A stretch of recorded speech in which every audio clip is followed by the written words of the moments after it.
2-3 minggu ni, aku senyap sikit sebab banyak benda berjalan. Design event dekat Osaka 5/2025, Rumah Kutai, Hari Makanan Sedunia dan hadiah kewartawanan Malaysia.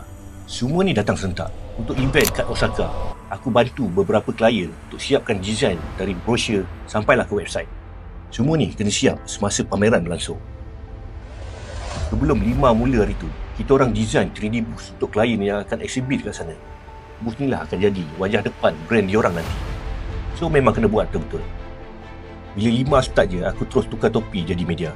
Hari-hari shoot video dan fotografi. Event ni memang padat gila.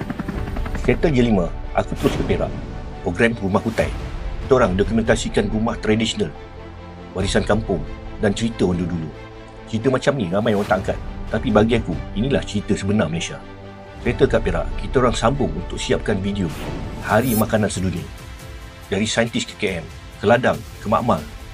Kita tak nampak kerja ni kat belakang. Tapi semua ni untuk pastikan makanan kita selamat. Dan terus aku siapkan montaj untuk Hari Kewartawanan Malaysia. Event ni untuk menghargai peranan wartawan dalam memberi maklumat dan berita kepada kita. Event ni juga dianjurkan setiap tahun. Tahniah kepada pemenang nanti. Baru sekarang aku sempat tarik nafas. Dan insyaAllah nanti aku akan share video-video yang lain.